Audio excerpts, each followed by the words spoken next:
भारत की मफम खुदिंगदा Indian youth Congress ना prime minister Modi की मपोक निमित 17 सितंबर बु नेशनल अनएम्प्लॉयमेंट डे हाइना पांगथोक्तुना लाकपबु हंदक चही की ओइनसु मणिपुर प्रदेश यूथ कांग्रेस कमिटी ना सिंदुना मणिपुर दसु पांगथोक्रे थवम अदुदा एमपीसीसी की प्रेसिडेंट निंगथौजम पॉपुलर ना फोंगदोकिबदा एनडीए लेगांगना चही अमगा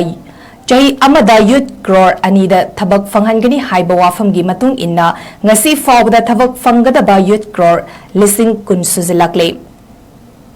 हारिबा मोदी लेंगा की वाफम थाजदुना यूथ सिंगना बोर्ड पी की बगी थाजबा मांगले भारत की मफम खुदिंगी मरु ओइना मणिपुरदा अनएम्प्लॉय यूथ की मसिंग डबल ओइरे मरम असिना लेवाक असी ममांग थाबगी महुता मनिंगदा हंथा हले हाइना फोंगदोकी माकना मखा ताना हाई लेवाक असिदा ओरिबा फिबम नमरम ओरगा तोइना नेट थिंगबना ऑनलाइन दा थबक तौरिबा नहा सिंगबु अवाबा नंगहले मसिना अनएम्प्लॉयमेंट की चांग वांगहले हाइबा वाफम थमकी एनडीए लेंगाकना यूथ सिंगदा थमकीबो वाफम थबकता ओंथोकपा ngamdabadagi पेंदबा खोलाव यूथ खुदिंगना लौमिनसी अमदी मसिदा यूथ खुदिंगना तुमिना लेसिनफम थोकते हाइबा वाफम थमकी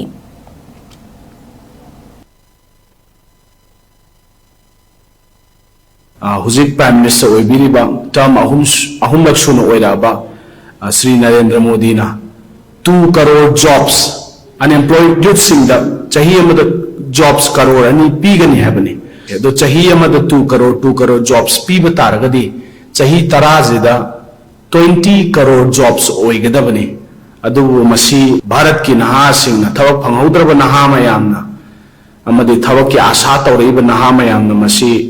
थाजबग लोइनना वोट पीरगा सरकार असी लाखनगिबने अदुबु नहासिंगी थाजब मयाम अमा काइथरकपा मसी मणिपुर दसु औजे अनएम्प्लॉयमेंट की रेट से अदुक्की मतिक वांगी नेशनल एवरेज इंडिया की नेशनल एवरेज अनएम्प्लॉयमेंट रेट लेरिबसे मसी की डबल टाइम्स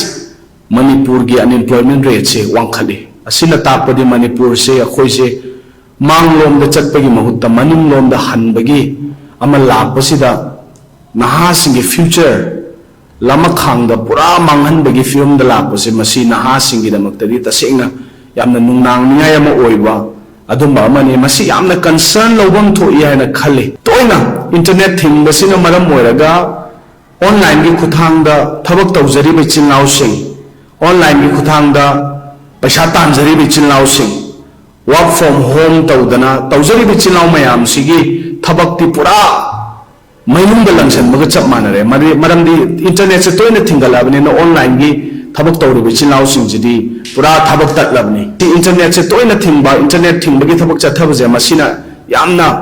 सोखनबा हाइतारे अदो सिसु यामना कंसर्न ओइनिङै मचाग अमने अदो मसिना सु मरम ओरगा अनएम्प्लॉयमेंट की रेट असिदा अतुकी मतिक इफेक्ट तौरि हाइना अखोइना मसी थमजगे मणिपुर लेरिबा नहा मयाम अखोइ मयाम मसिगी खोलाव से अखोइ तुमिना नमसलगा थमजनबा चुमदे हाइना मयाम दुसु अइना अपील तौजरी।